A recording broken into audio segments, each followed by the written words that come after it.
So many of the restatement questions revolved around when and how to use them. And as I suggested in the screencast, basically the restatements are best when you have a basic principle of law that you need to have persuasive authority for. So if you want to explain why consideration in a contract is needed, the restatement on contracts would be a great place to go. Now, by basic statement, I don't necessarily, or I don't at all mean simple. What I mean by basic are fundamental principles. Consideration, as you may remember from contracts, can be a pretty complex question when you dive into the details. And the restatement can dive into some of those details. So yes, to one of those questions, restatements can address nuanced topics. But restatements, as I said, are general principles. So some folks were asking, well, what else can I use? And of course, many of the other secondary sources are going to be good persuasive authority. One question was, why are restatements so persuasive? And that's basically because of their authors. Their authors are appointed to this commission. They're very well-respected scholars, or professors in the field, very well-respected practitioners who may also be authors. And they get appointed to this ALI, American Law Institute, and then they come up with these restatements. One way to make sure restatements are up to date, as well as keeping up, because restatements may not be updated, one way to make sure the restatement is still up to date is to look at cases that cite to a particular restatement section. And that you'll find in that restatement section, and I'll show you where that is briefly in just a few minutes. Another way, again, other secondary sources that may be leading in the field. A few people had questions on jurisdictions. Restatements are not jurisdiction specific. Again, it's produced by this American Law Institute and the ABA as it happens. But you can get jurisdiction-specific information, again, through the case citations, because the judges from particular jurisdictions, federal and state, may cite to a particular restatement section. And looking at the restatements, so I'm just going to look briefly. If you have follow-up questions, see me at break, email me, usual way. So here on Westlaw, we're looking at a restatement section. And one of the questions was, how do I get to those case citations? And here on Westlaw, the link is right up here, so you can see here how to get there. Also, you want to make sure you're in the restatement second or third, depending on what's come out. So that's another way of staying up to date. So that's what it looks like on Westlaw. On Lexis, here's a restatement, again, of contracts. And you can go to the citators or to Shepard's in order to see the case citations. So that is a brief review of your questions on restatements. Again, I'm hoping that the screencast covered really what was needed. Any questions before we move on to finishing up our discussion on secondary sources? Which brings us to law reviews, which actually is another way to make sure whatever the restatement says is still up to date and to get you more current in the law. Law reviews are great places to go for specific issues or questions that you have, or just general background. Law reviews are, unlike many, I should say, of the other secondary sources we looked at, law reviews are more prescriptive. In other words, the authors are suggesting what they think the law should be. So you want to read carefully to make sure you're not citing to an author, you're not citing to the law when an author is saying, I think it should be this, but it isn't yet. But the authors, in telling you what they think the law should be, will start out with an explanation of what the law is and then tell you how they think it should change. So there are many different ways of getting at law reviews, and I'm going to use our discussion of law reviews for a couple of different purposes. One is to investigate some advanced terms and connectors techniques. Another is just to investigate the whole idea of using words to search, which is what we do when we research, right? We type in words. So let's take, how many of you, by the way, like to start your research in law reviews? A couple. Last year I had a bunch of students, they like to start their research in law reviews, and that's perfectly fine. I suggest in our earlier screencast you might want to start with encyclopedias, but if you find a law review on your topic and it's making sense to you, that's great. So sometimes a good place to start as well. So I'm going to start looking at Google Scholar. Now, I had asked a bunch of you before, how many of you have used Google Scholar? Yeah, I thought there were a bunch. So Google Scholar is kind of a separate section of Google that will tell you basically articles. So I get to Google Scholar by Googling Google Scholar. It will give you references to articles, both legal and non-legal.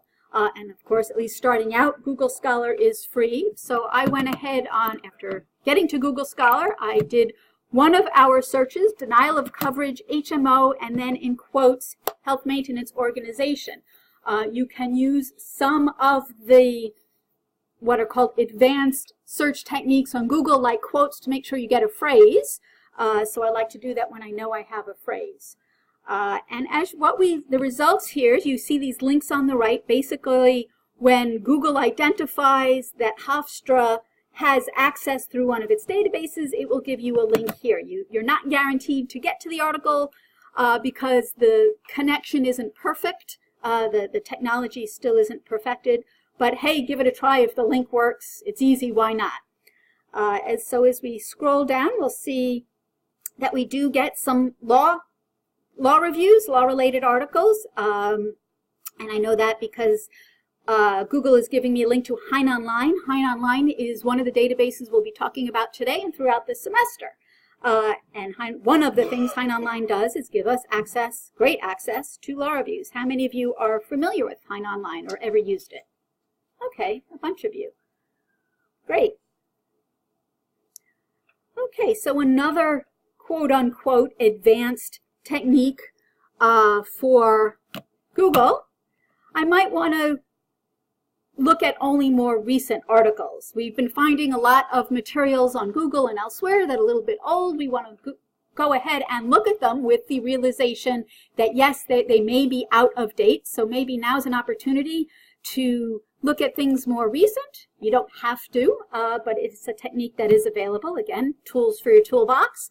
So I'm just choosing since 2015. I could choose 18 or 19. Obviously, I would get fewer. The since 2015 I chose because honestly, it's easier just to click on it. I might go for a custom range to go back a little bit further in time. And what we see or might notice is as we scroll down, we see a non-legal article as it happens, but might be of particular interest for us and our client, insurance access in adults with congenital heart disease. How about that? Here I was suggesting we don't want to search specifically on your client's particular health issue, but hey, if an article's talking about it, why not look at it? So in clicking on that, we would wind up here. If I tried the PDF link, it wouldn't get me there. We'll talk about how to get articles a little bit later. What you might notice, and part of what tells me it wouldn't get me there, is this little lock symbol on the right-hand side. If you're following along, you may not see that on your screen. That is because that is a special extension. I don't know if you use extensions on your browsers, either Firefox or Chrome. I don't know does Safari have extensions, Apple users? You're all not sure. Okay, I'm going to find that out, but it's kind of not exactly that important for us.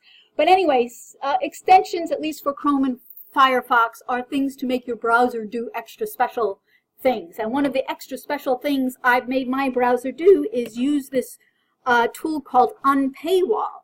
And when I pull up an article on Google Scholar, it will tell me if it can find the article for free somewhere. If it did, then I'd see an unlocked lock here. But this is showing me a lock symbol, so I'm thinking, oh, well, I don't think I'm going to find this one for free. And as I said, we'll talk about how we might find this a little later on this afternoon. Okay, So that is looking at Google Scholar. The only other thing I want to point out to bring us into the next part of our discussion is, so I started out our search using the abbreviation HMO and the full name Health Maintenance Organization in quotes. If I delete that Health Maintenance Organization in quotes, and as you've noticed, I've been rather lazy in my typing a lot of times, and I just put an HMO because typing out the whole thing is... And what you might notice is that the first article is the same, but these next articles are actually different. So I'm hoping at least some of you are asking yourself, wait a minute, they're the same exact thing. Google's supposed to be so smart. Why doesn't it pull up articles when I don't have Health Maintenance Organization as when I do? Because HMO is the same thing. They are the same concept, but just expressed in different words. And that's what I want to move on to. Now this, need to think about this is necessary whenever you put finger to keyboard or finger to book. Because again, you're using words to express your idea and you're researching using the words. We're not, artificial intelligence isn't quite that intelligent yet that the machine knows what you're thinking. The machine is still using the words. So Google is still using the words, so it's coming up with total different results, even though the idea, HMO, and the idea, Health Maintenance Organization, is the identical idea, but if you use different words, it comes up with different results.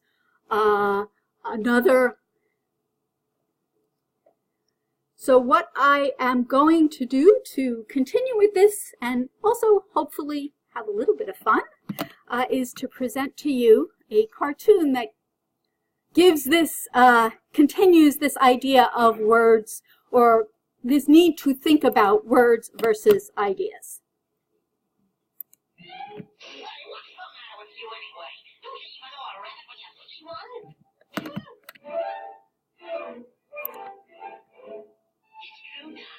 I'm a rabbit, all right. Would you like to shoot me now or wait till you get home? Shoot it now! Shoot it now! You keep out of this. He doesn't have to shoot you now. He just won't have to shoot me now. I demand that you shoot me now.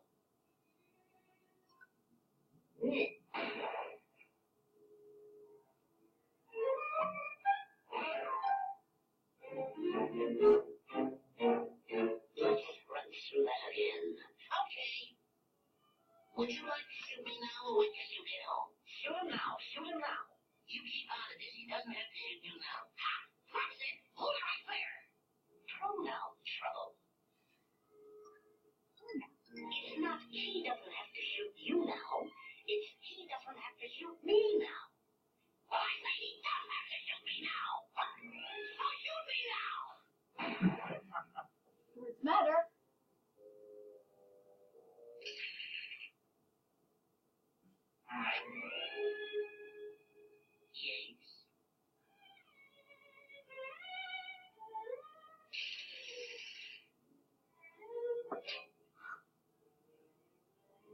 Oh, no you don't.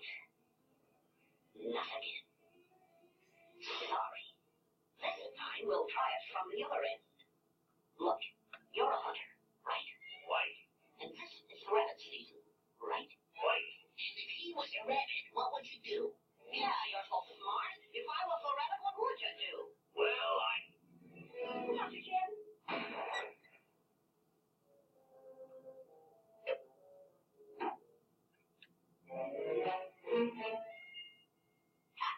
Very funny.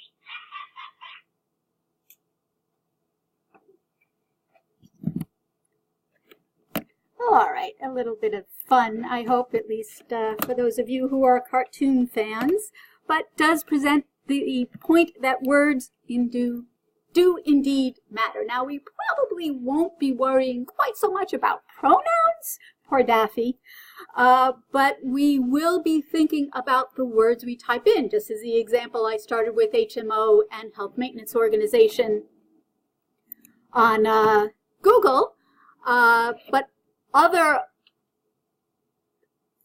words we need to think about are different ways of expressing an idea, like HMO or Health Maintenance Organization, or this critter on the screen. Of course, we mostly know of as a cat, but if you do research about felines, you're going to get different results. So you want to think about different ways of expressing your ideas. There are also sometimes words, single words, that express the same idea.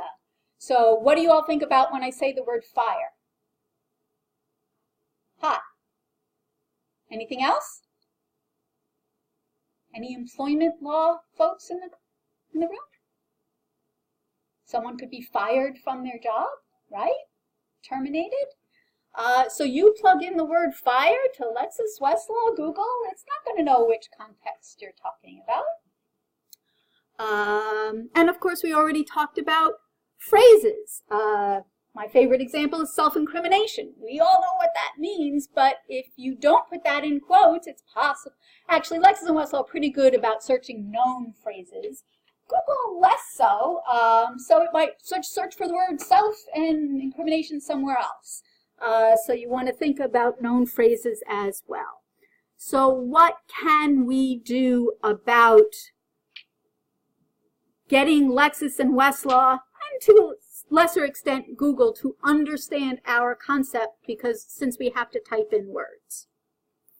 And that's what we're going to explore for a little while also exploring law reviews, because they work rather well together. So let's take a look at getting to law reviews. And so here on Westlaw, I'm going to narrow to secondary sources. And as I suggested to you last time, for me, especially when you don't know much about a topic and you don't know yet what the best tool is going to be, I like to start my search in secondary sources. Now, last time we narrowed to ALR and AmJur, and if we wanted now, we could narrow to law reviews. But I'm suggesting to you as sort of a basic, I'm not quite sure where to start. If you're not quite sure where to start, this is where I suggest you start. So we start with secondary sources. Note here, if I did want to look at restatements, I could narrow here as well. And then, as I suggested earlier, I'm rather lazy in my typing, so I'm just going to type in a nice simple search. You might want to be more sophisticated and add "and HMO" in quote, or Health Maintenance Organization in quotes. But so you all don't have to watch me struggle to type correctly, I'm going to skip that. Okay, so start here, and as I suggested, as a general strategy, I might want to scroll through and see if anything looks promising. So actually we're getting a bunch of bar journals that are a little more specific than we want, a little more state specific than we want, although we do come across that proof of facts that we ran into last time. So always good just to take a look at your initial results. Then I suggested that we may, at that point, after we go through and look at our initial results, that may be where we want to narrow by publication type, because we got what? Probably, we got, I don't know how many. Oh, it's over 6,000. That's how many. Certainly not looking through all of that, so it's kind of a lot overwhelming. So I might want to narrow by publication type to see, hey, are there any good ALRs? Because ALR really, when there is a good one, it really breaks one down. Again, as we discovered last week, we discovered a great ALR that really got us further along in our research. Likewise, we could see if there were great treatises to help us along in their research, or we could also try a particular publication name and maybe narrow to American jurisprudence or New York jurisprudence, or whichever state we're interested in jurisprudence. I'll talk about limiting by state in just a moment, but let's go back to publication type, because now we want to take a look at law reviews. We want to see what those scholars out there have to say about our issue. Maybe some of them give some good explanation. And in Westlaw, I always have to remember to click apply when I use a filter.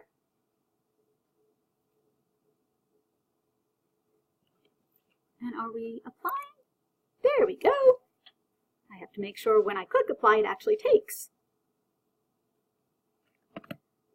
And again, always good to take a look at our results and see if we get narrowed in a little bit more. So now we have just law reviews.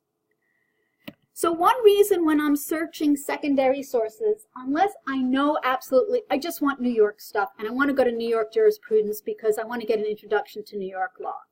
But in law reviews, in ALR, in AmJur, in treatises, I'm not going to go state-specific because of my example here. This is Quinnipiac Health Law Journal. I don't know if you're familiar with Quinnipiac Law School. It's in Bridgeport, Connecticut. It's actually the first place I taught legal research.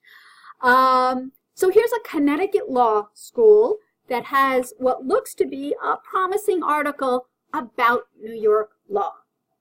Scholars, your professors, often publish, sometimes state-specific, sometimes not, in different law reviews. It does, just because it's Connecticut doesn't mean they only have Connecticut law.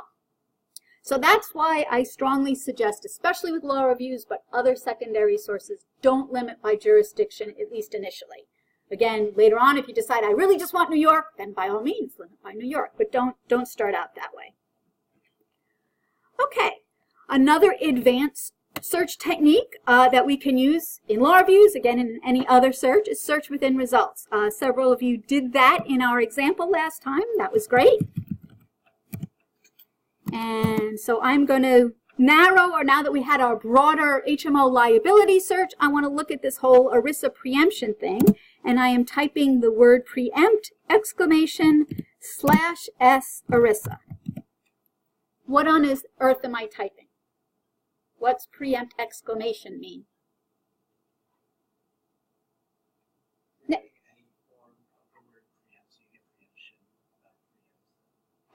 Absolutely. Do you know what that's called for extra bragging rights? Okay, fair enough. Truncation. So this is the answer to my question of how do we make our words better express our ideas? So we have, as Nick very ably explained, we have the word preempt. But what about if the word is preemption or preempted or preempting? And I'm not going to go through all the forms. Hopefully you get the idea. So rather than try to remember all those different variations or have to do my terrible typing and have a bazillion typos with all those different forms of the word preempt, all I need to do is truncate it with an exclamation. So now I'm going to get everything after the letter T. Okay, so then I have a space, and then I have this funky thing /S. What's that all about?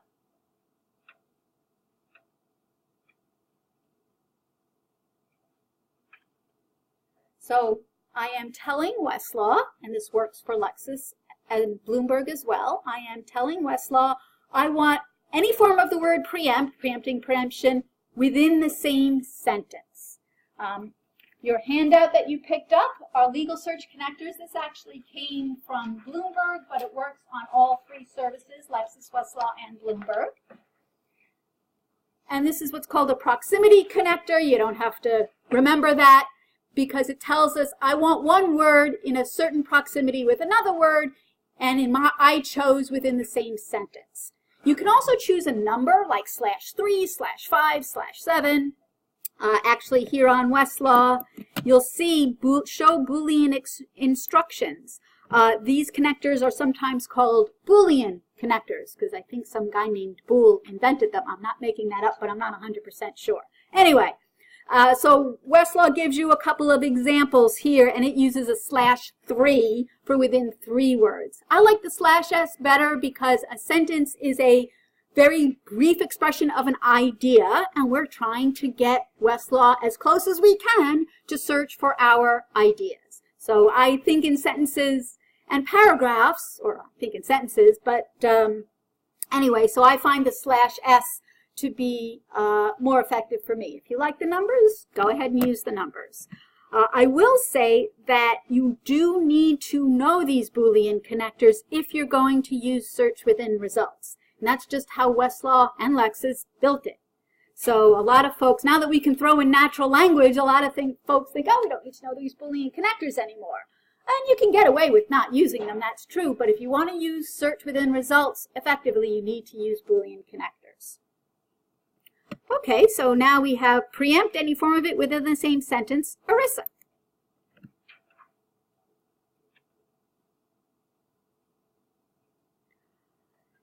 and then I have to hit apply. Like I said, I'm going to.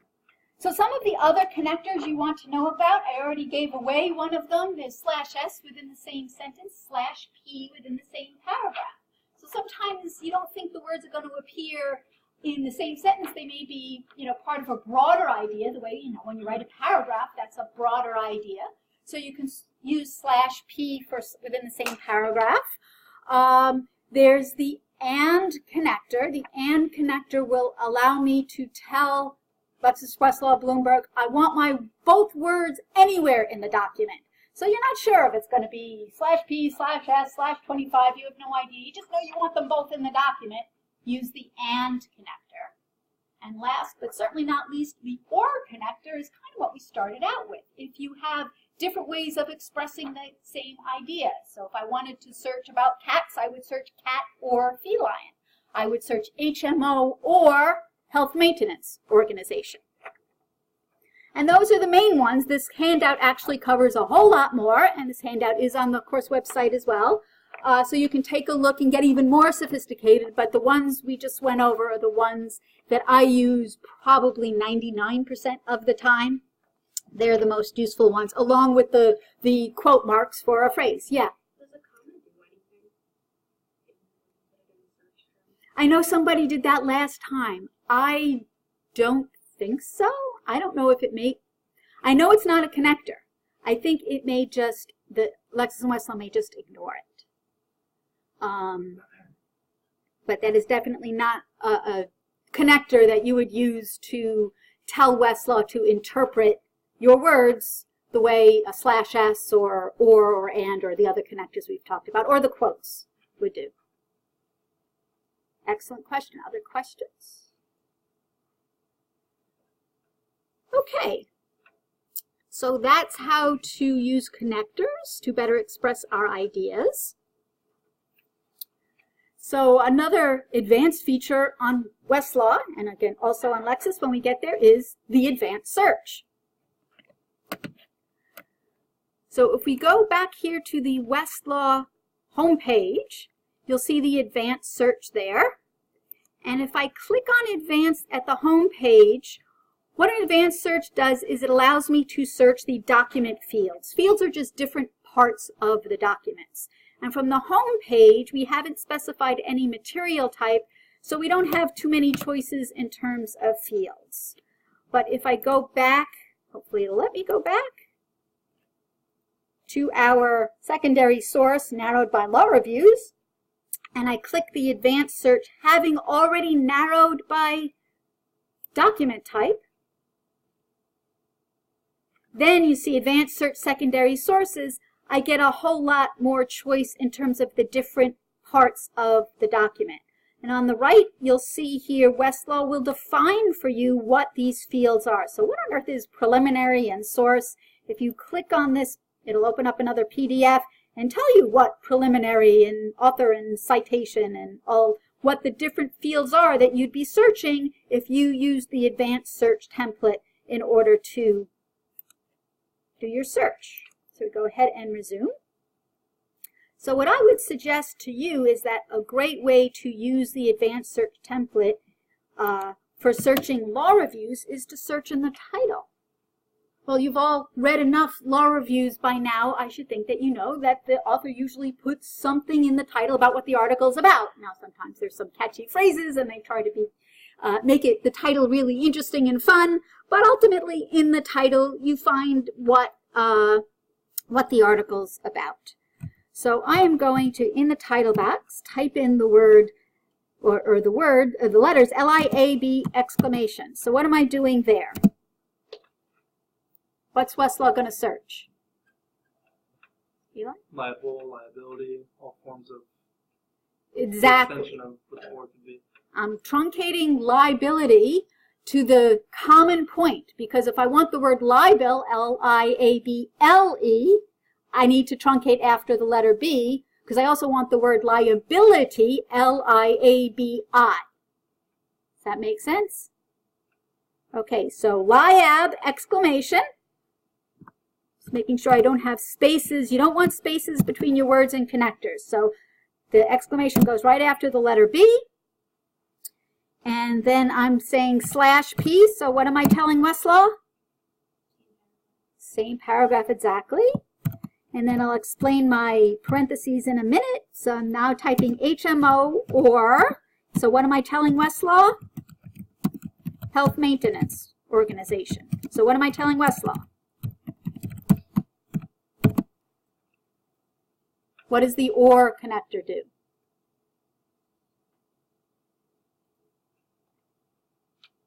Cat or feline?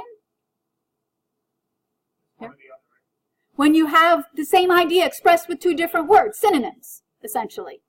So HMO, Health Maintenance Organization, isn't technically a synonym, but they're two words that essentially express the same idea. And I'm putting Health Maintenance Organization in quotes because? Exactly. And now I'm putting them in parentheses because I want them searched as a group. You don't have to do the parentheses, but I find that it helps mostly with my thinking, and it's a good idea generally, because I want any form of the word liability within the same paragraph as either of those choices, either HMO or Health Maintenance Organization. And actually, I'm going to add one more phrase that we talked about, or, because we ran into this before, managed care.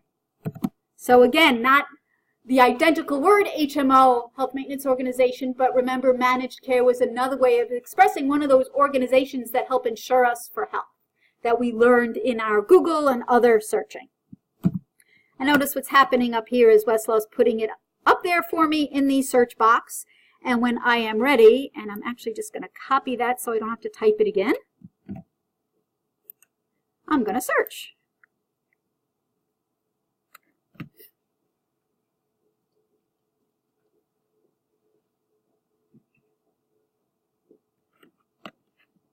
Okay, since we're talking about law reviews, I'm going to go ahead and narrow by publication type.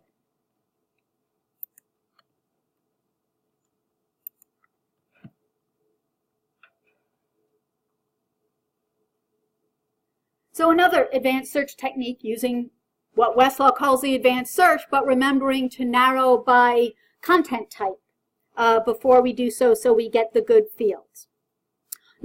Other advanced techniques we have is the sorting. So we've sorted by relevance. We can sort by date. As I suggested to you, that's kind of hit or miss, but it's certainly worth trying. It doesn't cost anything. I know some of you tried to do the extra credit ran into trouble on Westlaw. Sorry about that. I'm not quite sure why that happened. So what I will do, if you did it already, great, you'll get credit for the extra credit. But if you want to give it a try, I'll leave it open for another week and try to fix it probably tomorrow morning. So don't give it a try until after tomorrow morning. As I said, I'll leave it open for another week. And I brought up the extra credit and cost because what we are doing, the sorting, search within, none of those incur a search charge, which you would learn in that extra credit. So I've sorted by date.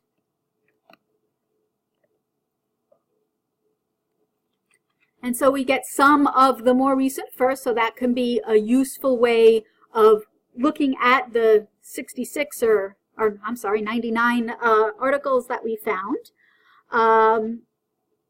Another tool that I especially like about Westlaw, so if I were to be asked to do an evaluation of searching Westlaw for law reviews, and hint, hint, you might be asked to be doing an evaluation on searching Westlaw.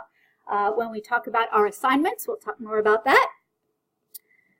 So I would say, oh, I like Westlaw because it gives me this most cited capability for sorting. So it brings up those articles that are cited a lot on top. And what I see here is managed care organizations and patient injury rethinking liability. Ooh, that sounds really useful. But being bibliographically aware, I notice, oh gosh, darn it, it's 1997, that's kind of old. There is a wonderful advanced technique that we can use in law reviews. So if I go into that law review, I can look at the citing references. And citing reference is what it sounds like. These are references that cite back to this particular article. So if they're citing back to this particular article, that means they were published later on. So they're more recent. So I can go to secondary sources, since I'm interested in other articles. And this sometimes takes a little while. I could limit further by law reviews, but it doesn't limit me. It's still 65 of them. And the other thing I can do if I want, again, if I'm interested in seeing the most recent first, is sort by date. So again, I can get a sense of later articles that cite to this really great article. So more current, going to be more up to date. But I know it's on I'm hoping it's on my topic because it cites to this article. Will this work 100% of the time? Of course not. Again, another tool to use. As you can see, it's really easy. A few clicks. Doesn't take that long. And again, this sorting isn't an extra fee. Any questions about law review articles on Westlaw? Let's move to Lexis. Works pretty much the same. Again, same strategy. I'm going to limit to secondary materials to start my search if I'm not sure how else to go. I'll notice, again, this is where I could get to restatements if I wanted to. And I'll start with a general search. Again, liability, HMO. I could limit further if I want, but again, my strategy, I like to start with secondary sources. And then I can limit further, again, using the same strategy by jurisprudence. Click on more to see what some of the other options to navigate if I wanted to look at other document types. So let's go ahead and narrow to law reviews. I have the search within results. Again, same rules apply. I need to use Boolean connectors, so I might try the same. Now notice I typed the words in the opposite order. When you use /s/p, it shouldn't make a difference. So ERISA /s preempt exclamation should work the same as preempt exclamation /s ERISA. Again, search within results doesn't incur another transaction charge if you're in a transaction arrangement. I'm not going to run the search unless anybody has a question. And just as Westlaw does, Lexis has an advanced search. So I'm going to the home page on Lexis, and up here, just above the search box, we see the advanced search. Now Lexis remembered I was in secondary materials, but you don't even have to worry about where you, unlike Westlaw, on Lexis you don't have to worry about where you go to the advanced search, because if you scroll down to the bottom, you have to know that, you can choose what type of advanced search you want. So again, if I were evaluating Lexis, I would say I like Lexis because I don't have to worry about that, and I can choose my advanced search content type wherever I feel like it. So here I am in the law reviews and journals. Again, I have these fields, the different parts of the document. Again, in the advanced search, I have to use connectors. So Lexis is reminding me of what those connectors are. Lexis is giving me the PDF here of, Lexis calls them segments rather than fields. The idea is just the same. It's the different parts of the document. So I can see that here. And if I want, I can search again by title. Law reviews, same exact strategy applies. So I'm going to go, and Lexis puts it up here in the search box for me.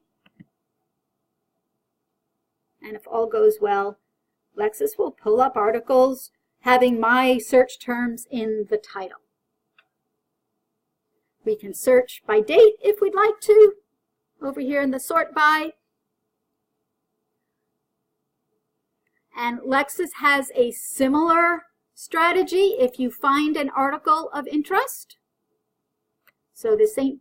Louis Health Law Symposium, what if you could sue your HMO, managed care liability beyond the ERISA shield? Sounds promising, right? Spring 2003, a little on the old side. Instead, I can shepherdise the document. A lot of you may know shepherds for cases. You can shepherdise lots of other things, including secondary sources, especially law reviews. And if you shepherdise law reviews, what will first happen is you say, oh, drat, no documents. But notice that citing decisions. You have to know to go to other citing sources. If I were evaluating Lexis, that would be a slight disappointment that you have to know that, but once you know it, hopefully it's not too bad. So you go to other citing sources, and you can see here the different articles that cite to the one that we were looking at, the St. Louis Law Journal. Sadly, there's no sort by date here. Okay, so those were some aspects of Lexis that I'm less fond of. One aspect that I really like that's not available on Westlaw, sometimes you get these topic summaries, and you get what are called reports for the topic summaries. And in looking at those reports, sometimes they're not very helpful, but sometimes, as we scroll down, we take a look at the different topics: torts, malpractice, civil procedure, benefits, pension and benefits, civil litigation, causes of action, suit to recover plan benefits. Okay, that sounds good. You can look at the others too. And what I see here, the plaintiff is empowered to bring this action by Section 1132 of ERISA, which provides in relevant part a civil action may be brought by a participant or beneficiary.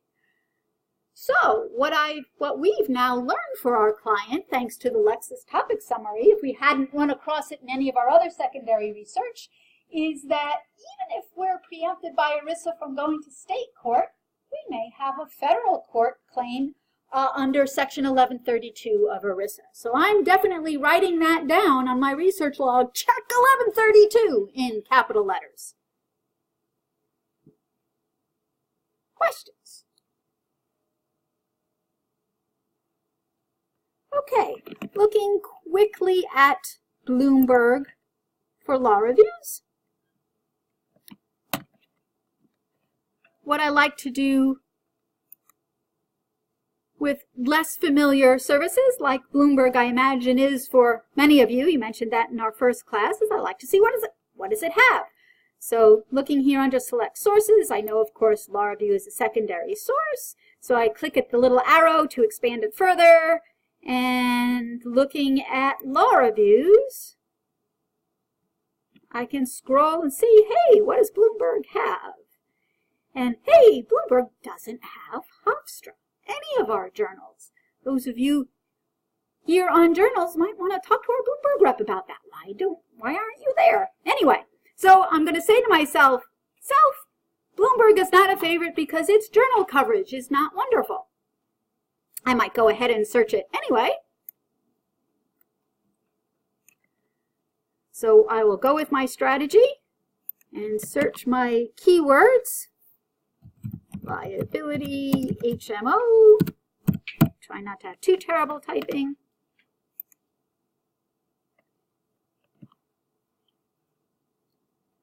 And what we see again are secondary sources. We can narrow further by document type. Here on the left, if we wanted to narrow to law reviews, what I did want to point out to you all, because I realized I neglected this last week, is how to update treatises on Bloomberg. So looking at a treatise here, it's actually, I think, easier than Lexis anyway. If you go to a particular entry for a treatise, if you just go to the treatise title, once you're looking at the treatise, and you click on the title, you will get a current through link. Questions about Bloomberg, either law reviews or treatises, since I've talked about both? Okay.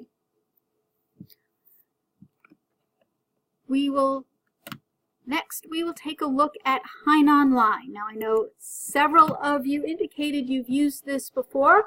Hein Online is just a different database that we pay for. It's flat rate like Bloomberg. Hein Online has a whole lot of different types of materials, and we will be looking at it throughout the semester. Hein Online first sort of came into being because what Hein Online did is it put law journals online in PDF. So those of you who have been doing source gathering or have done source gathering in the past, I think probably love Hein Online because it's a nice, easy place to get PDFs. So taking a look, I'm now here at the Law Library homepage. And I'm here because I know that there is a Hein Online link right here. And for those of you following along, you may get asked to authenticate. Again, it's the same authentication that you use for the portal, your username and password. I've already done that. So here we are at Hein Online, and here's the Law Journal Library. As you can see, there's lots else. We'll be talking about at least some of it throughout.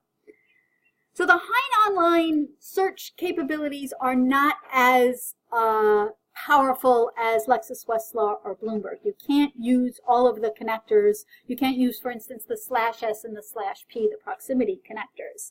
How do I know this? Well, I had to educate myself when I was new to Hein Online by going to help.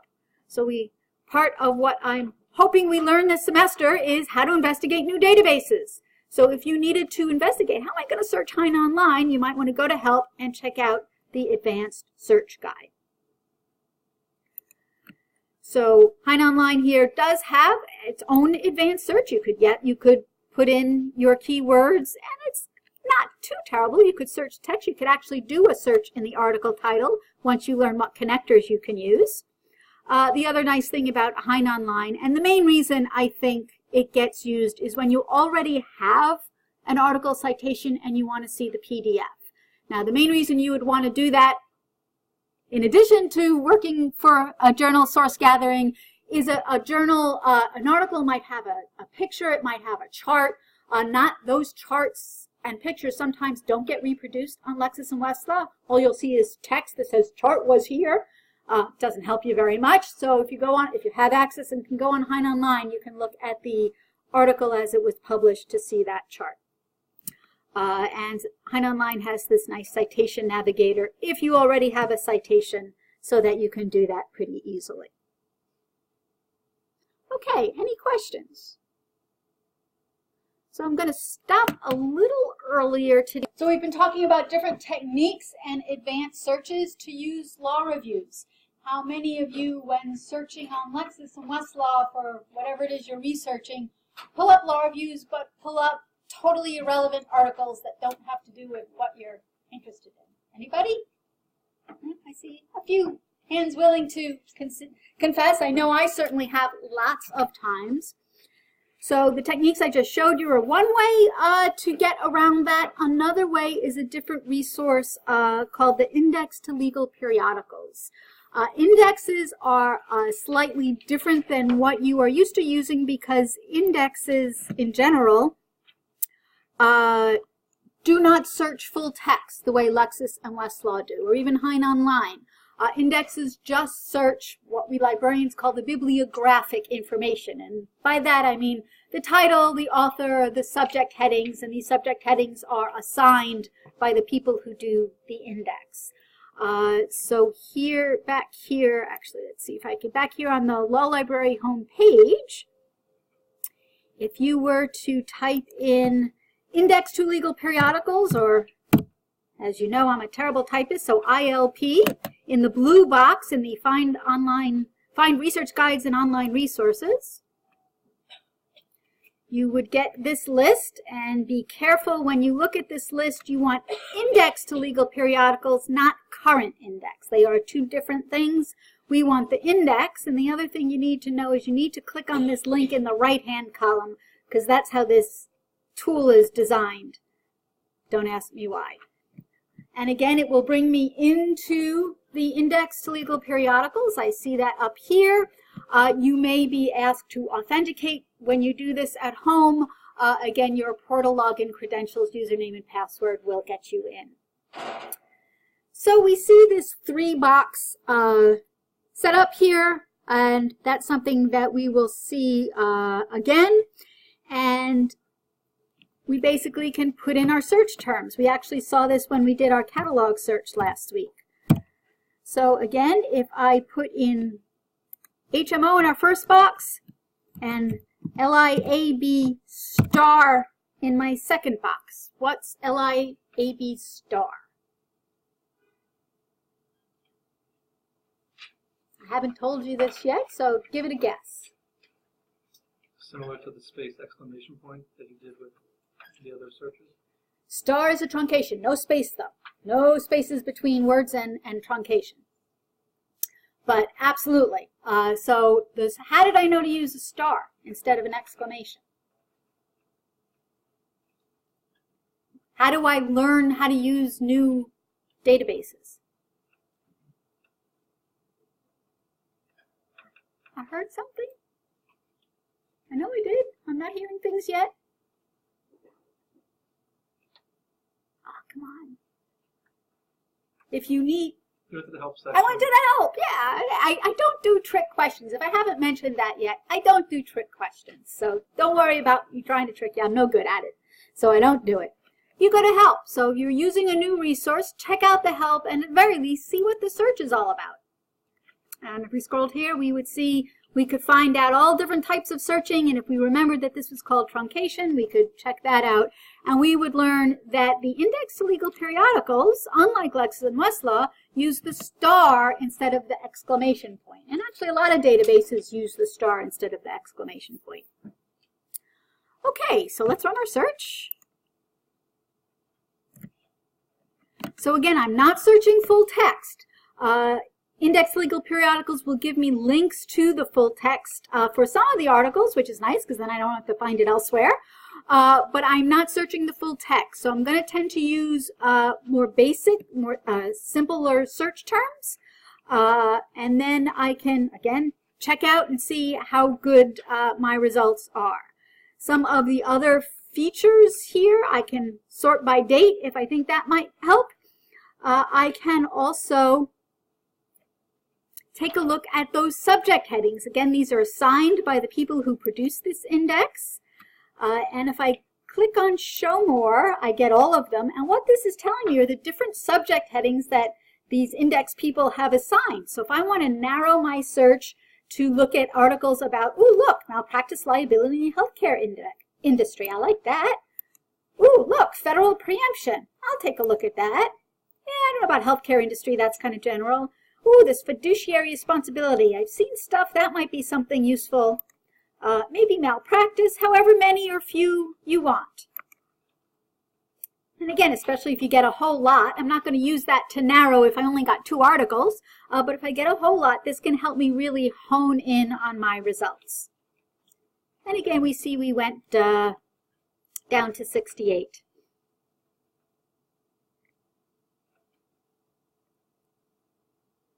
Another possibility is I can take a look at a particular article. And if I haven't already narrowed, I can click on the subjects here and see what other articles are on that particular subject.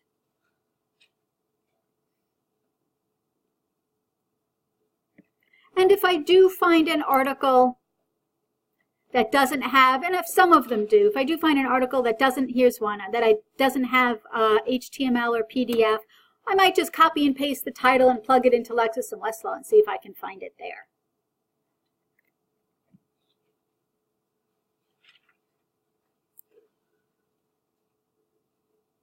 Any questions about the index to legal periodicals? Okay, then let's do a workshop on what we've talked about regarding parties. Again, I'm probably not dividing this up particularly well, but I'm sure you're all figuring it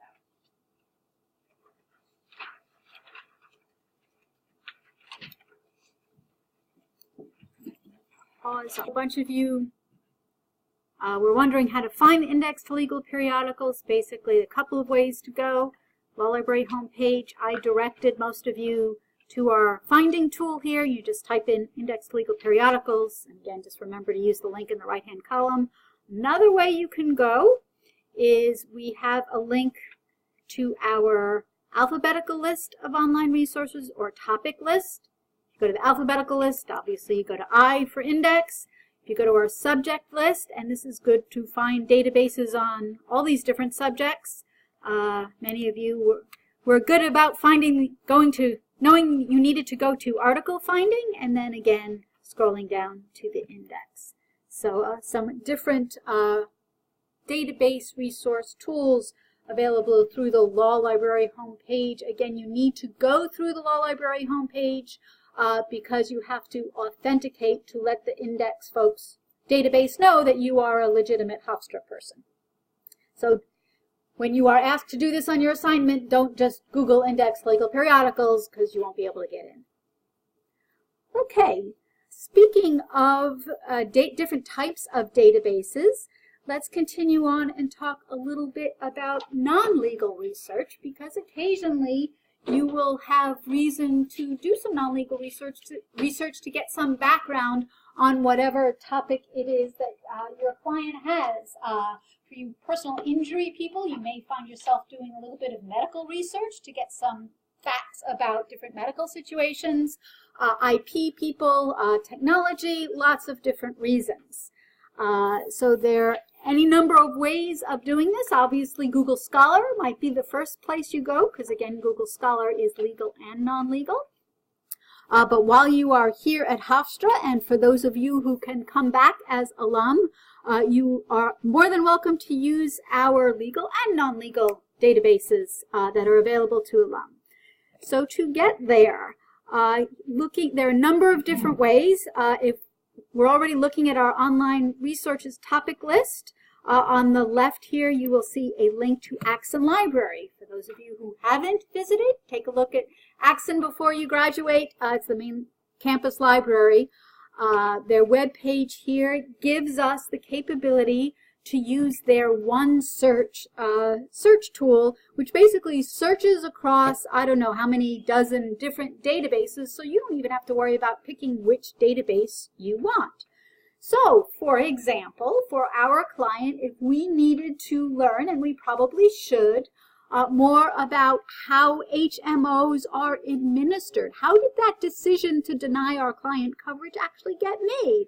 I might want to get some background, not necessarily legal, having to do with HMO administration. And again, I'm going to want to be flexible with my term choice because we need to convey our idea to the computer using different words. But let's start with HMO administration.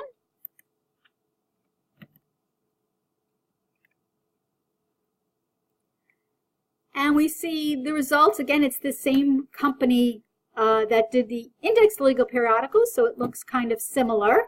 See a lot of results on Medicare, which isn't going to help us. But if we scroll down a little bit, actually there is an e-book on the law of healthcare administration. So this OneSearch also covers some legal topics. So even though this is legal, I might still want to look at this to, again, get that background on how healthcare administration works with a legal perspective. Maybe that's even better. Again, looking at our results, I might also notice, oh, look, this talks about the management perspective. So maybe I want to, again, be flexible in my search terms and try HMO management. And again, I might also try health maintenance organization, as we've already learned. Computers don't know that they're the same thing necessarily.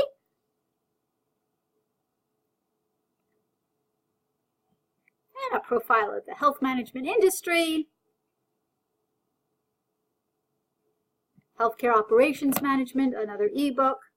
So again, tools for helping educate yourself on topics across the spectrum. And yes, you absolutely start with Google, but if that's not getting you where you need to go, this is another alternative. If you get at a reference either here using OneSearch, or remember way back in the beginning of class, we got a reference to this particular article about congenital heart disease. Turns out this article is in a whole journal called Congenital Heart Disease. So if I wanted to see if we could get a hold of that here at Hofstra, I would again go to, actually, where's my, I would go back to the Law Library homepage. And I can get to this at other points as well. I could actually get to it at the Axum page we were just at. But here in the Law Library homepage is something called Journal Finder. And this will help me find articles that I can't get a hold of in PDF either from the Index Legal Periodicals or from OneSearch or from my Google Scholar search, wherever. And the trick to Journal Finder is to put in the name of the journal, not the article. So congenital, whoops, I had it there and I lost it. Heart disease. And so Journal Finder is telling me that it's in this database. And here's the coverage. Unfortunately, there's something called a full text delay or embargo is another term you'll see. What some of these journals do is they tell these databases, yeah, you can put us up on your database, sure, but only when it's a year or 2 years or 3 years or more old, because we still want all those libraries to buy us and give us money. So in this case, congenital heart disease decided they want a 1-year delay. So they're not going to have anything basically from the beginning of 2018, give or take. So unfortunately for us, this article, I don't know if you notice, is February 2018, so we'll have to wait a month or so to get there. So one other way you might get at this is you might try a Google search, and remember that little paywall, unpaywall extension I told you about. Or you could try Interlibrary Loan. While you're here at Hofstra, we will be happy to find that for you. Once you graduate, unfortunately, that is not a service we have the capability to provide for alums, but don't forget your nearest public library. And your nearest public library can do a few things for you. And I am going to show you. So if you get a library card, and yes, they still do have library cards, you can go, once you have one, you can go to your nearest public library and ask them if they can help you find said article. Another thing you can do at your nearest public library is you can actually get access to research databases. Many of you knew that for free. You do need a library card. So here I have the Long Beach Library card. And if I go to the website, I can do research. And if we look at databases by subject, maybe for our client, I might be interested in health and medicine. I'm probably not going to look at law because I've got much better access here. But if you no longer do, you could, there, another great resource of newspapers if you don't have access to whatever newspaper articles. But for our client, let's take a look at health and medicine. And I might take a look at these and decide, oh, I like the Health Reference Center Academic. So since I'm not in the library, and different library pages, different libraries are going to look very different. So you have to kind of follow your nose and see. Now it's asking me to enter my library card number. So I'm looking at the back barcode, and bear with me while I type here. And I'm just typing in the barcode number. Whoops, that's going to be bad because I just hit 2 keys at once. So let's try again and pay attention.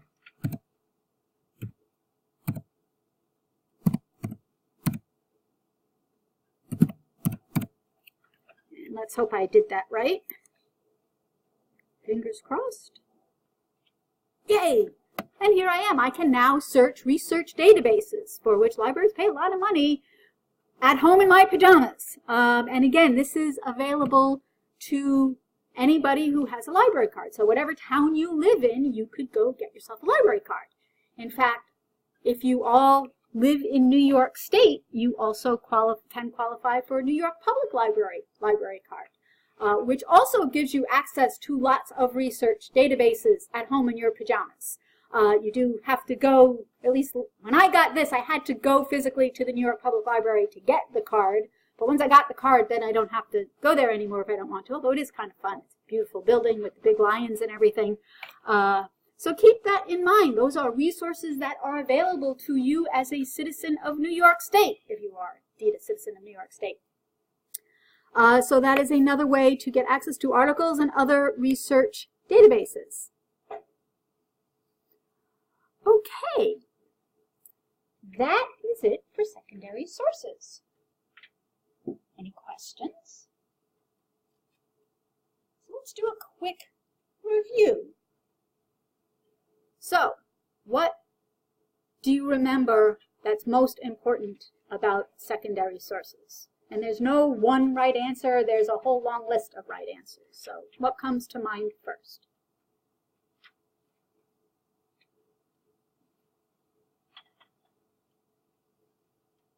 Yeah, Allison. Start your research, secondary sources, absolutely. Why?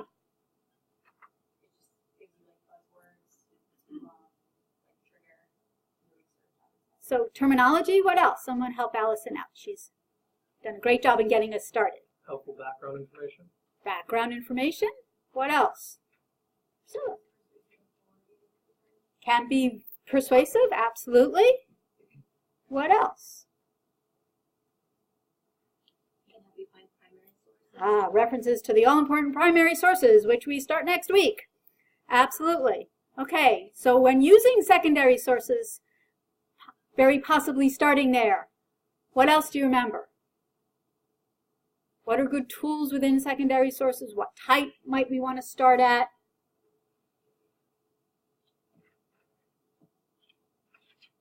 Encyclopedias. Encyclopedia is a good place to start, but not, again, these are generalizations. Absolutely. What are some of the good tools in secondary sources to use?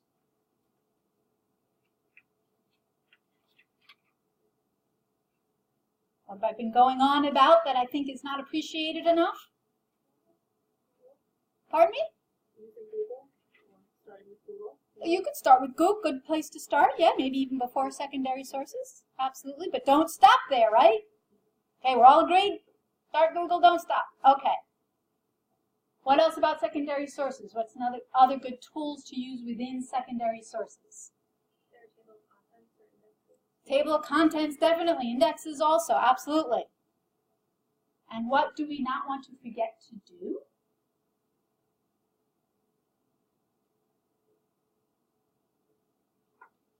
Update, update, and update. I've not done that yet. I finally got a chance. I've been waiting for 3 classes. You need to remember to make sure you know how up to date your source is. If it's old, that's fine. It still may be super useful, but you need to know that, right? Okay, thank you for that opportunity. You've made my night. Okay, what else do we want to remember? What about when we're typing in?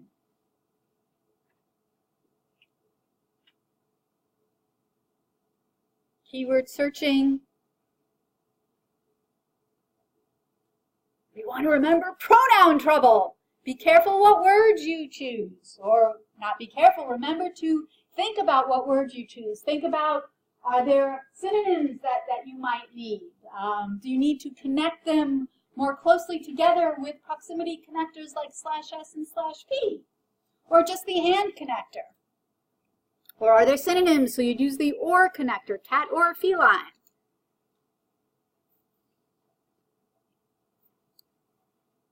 Anything else?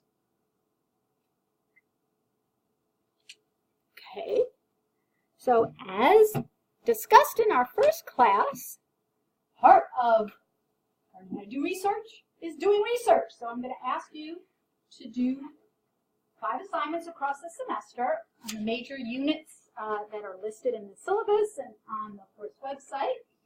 And so now that we are done with our secondary sources unit, it's time for our secondary sources assignment. This assignment will be available for you to download in Word on the course website by a little bit after the end of class. So what you can do is download that file and then put your answers in that file. And then I will ask you to email that to me. My email address is right here in the instructions box. Other parts of the instructions box I'd like to highlight. Make sure, please, please, please, please, please, make sure sure to be thorough and answer all parts of the assignment. I cannot give you credit for a question that you don't give me any answer. If you make a good fair try and you don't get it right, I can still give you partial credit. Okay, so please remember, be thorough, because I do have a tendency, as you're all going ahead, which is fine, and seeing I have parts and subparts and sometimes some subparts. So that's just like what law looks like, so I figure you should get used to it if you're not already. Make sure to answer all the questions. Okay, let's looking at the, okay, you may work together. That's totally fine. You don't have to. If you want to go solo, that's also totally fine. But make sure the answers that you submit to me are your own. Now, there are going to be some answers where it's just a single answer and it's going to be the same, and I get that. But when I ask you to evaluate, that needs to be your own answer. When you do searches, Lexis, Westlaw, Bloomberg, they should be your own searches. Okay, you don't need to Blue Book. I wouldn't know the difference. I'm terrible with the Blue Book. But please give me enough information that I can find your answer easily. I'm grading 21 assignments. I don't want to have to spend 15 minutes trying to find what you're referring to. So do your best to figure out, if I needed to find this without knowing it, what information do I need? So for instance, encyclopedias have topic names. The topic name may be copyright section 821. And I need to obviously know which encyclopedia you're using. ALR is a little more straightforward. I just need the citation and the title. Likewise, a law review article. Treatise, I need the title. The author would be good too, if there is one. If you can't find the author easily, don't worry about it. But obviously, the title of the treatise is important. Okay, and finally, familiarity is not a good basis on which to judge or evaluate a resource. There are a few questions here I ask you to evaluate. Telling me that you're used to something is not a good answer. I am warning you now. We're all here to learn something new. So the idea is evaluate it on the basis of what does the resource do for you to further your understanding. So I gave you some examples as we were going through law reviews today. I like Westlaw because it lets me sort by most cited. I like Lexis because it has those topic reports. Those are good bases on which to evaluate a resource. Okay, before we go into the details of what I mean by the various questions, I want to go over the hypothetical with you. This will be the hypothetical that you use for all 5 assignments, just as we're using the same fact pattern in class for our ERISA question. You'll use this hypothetical for all the assignments. So, your client wants to introduce yet another bottled iced tea, this one with no added sugar, to appeal to the health and weight conscious market. She will need to engage in lots of marketing in order to compete. She plans to highlight in the advertising materials and on the label that tea contains polyphenols. This is true, by the way. Tea does contain polyphenols, which contain antioxidants, which I also believe is true, and may help to reduce risks of cancer, diabetes, and heart disease.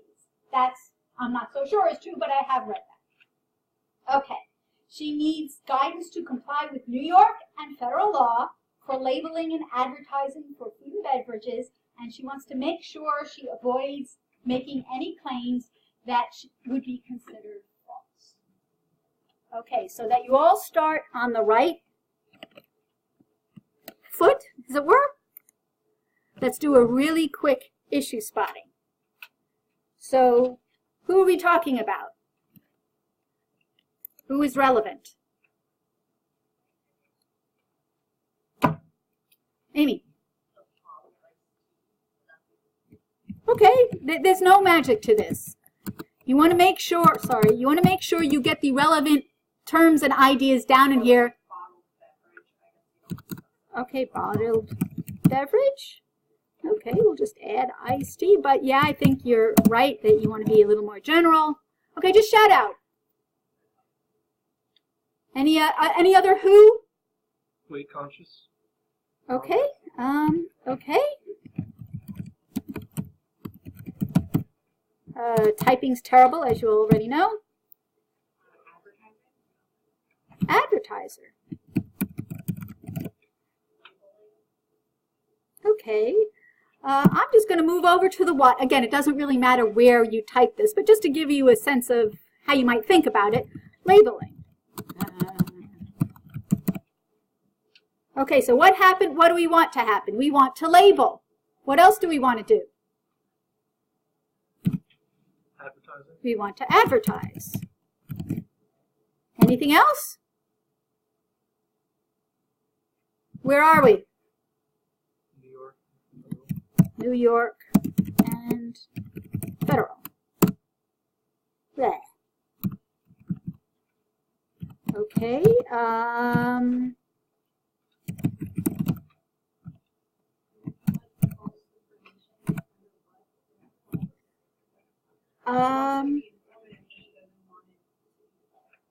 Okay.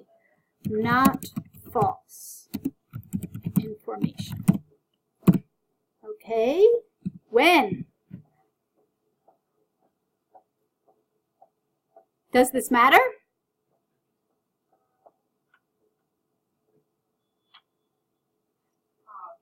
don't think it matters unless she like has a deadline to when she wants to like have all this done, but she didn't specify that.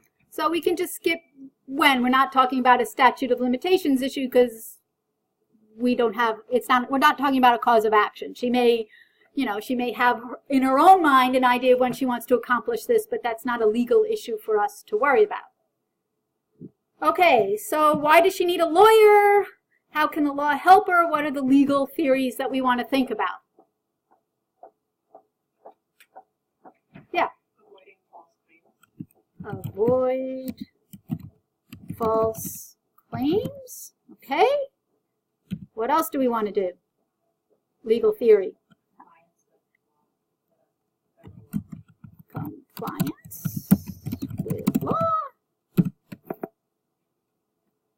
Okay, why does she need a lawyer? What is this is the crux of the issue spotting. If you're taking, I hate to bring this up at this point of the semester, but if you were taking an exam, what would be your question? What is the question presented? So?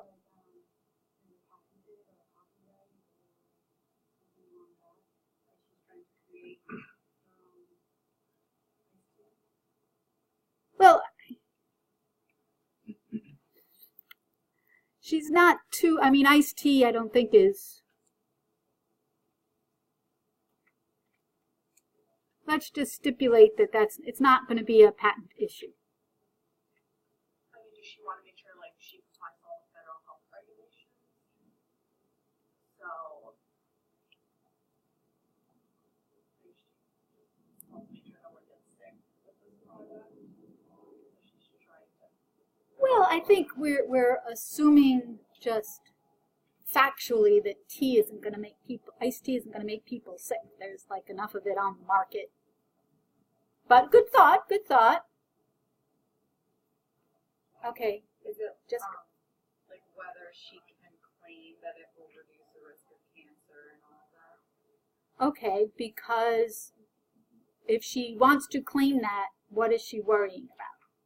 I mean, why can't she just say, reduces the risk of cancer? Well, like there's laws, like advertising laws, and like you have to comply with the FDA, I think, that kind of stuff. Advertising law.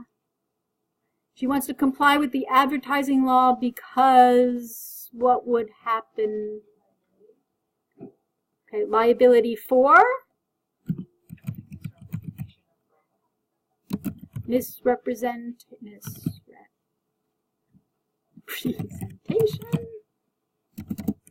Fraud for doing what? Improper advertising or there's better phrase for that. False advertising. Proper or false advertising. So I have to, we want to obviously avoid that. Let me just put that in there. Okay, so picking so we got a whole lot ideas here. That's good. That's why we do an issue spotting. So what are going to be the first 3 searches that you try?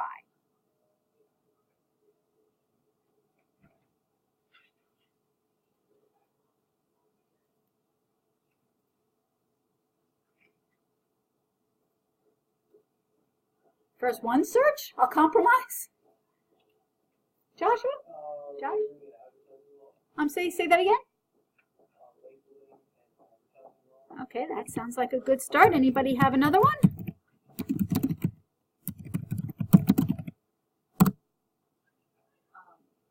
False advertising for medical benefits. Okay. I can't remember how to do this. False advertising for medical benefits. See if that came out. Yeah, close enough. Anybody else? Did I miss a hand? I was fighting with the spreadsheet. Okay. We have a start. Any other questions on the issue? I will save this to the course website under the intro module, and it will be labeled assignment issue spotting. So if you want to look back at it.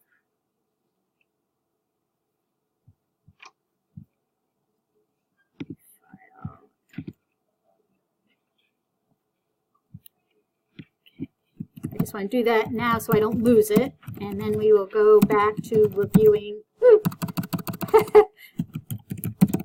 We'll go back to reviewing the assignment. Okay, so the specific questions.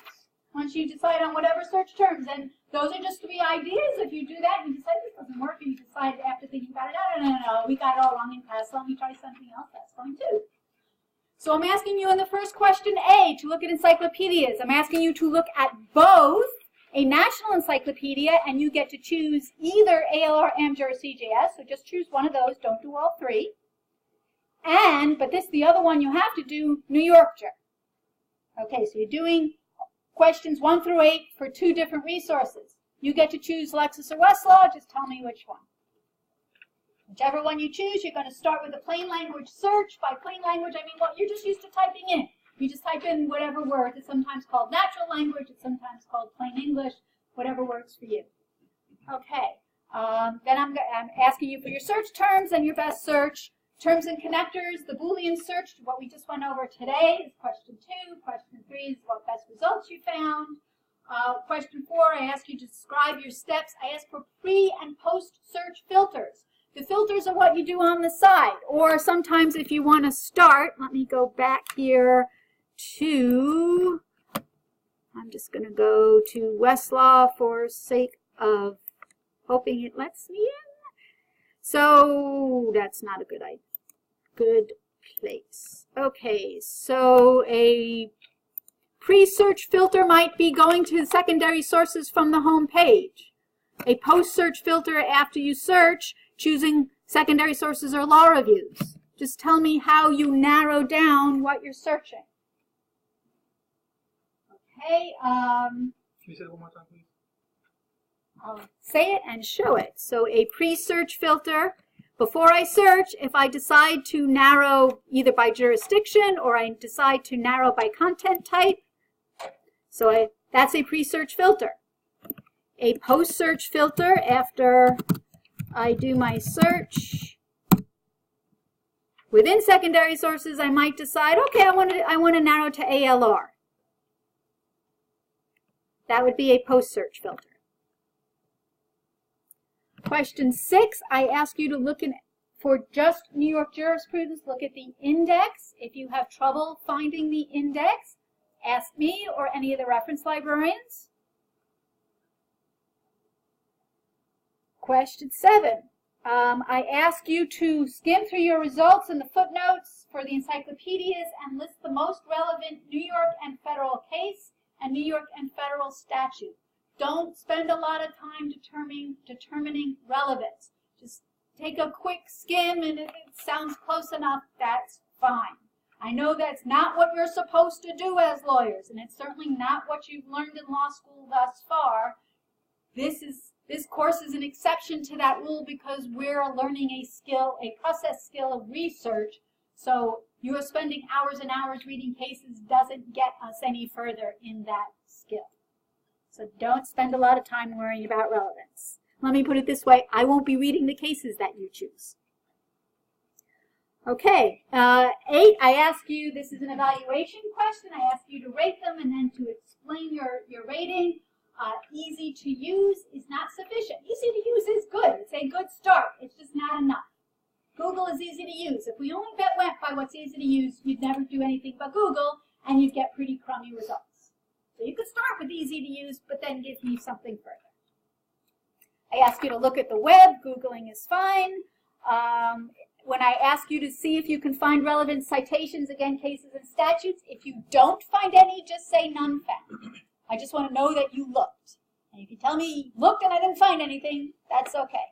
Because I expect that to happen in some cases. Okay, in the law review question, again, I ask you to look in the index to legal periodicals. Is not on Lexis and Westlaw. We all went through that at the workshop today, so if you don't remember from today, that's fine, come ask. But don't look for it on Lexis and Westlaw and don't spend an hour looking for it and get frustrated. Come ask. If you haven't been able to figure it out already, I like questions, so take advantage. Okay, so treatises, question D. I list 5 different finding tools. I want you to look at all 5 and find a title from each. Again, don't spend huge amounts of time looking for relevant titles, but you should come pretty close, at least for Lexis and Westlaw. And then on question 2, for the catalog, Lexis, Westlaw, and Bloomberg, answer those questions. I'm not asking you to answer those questions from Google Books.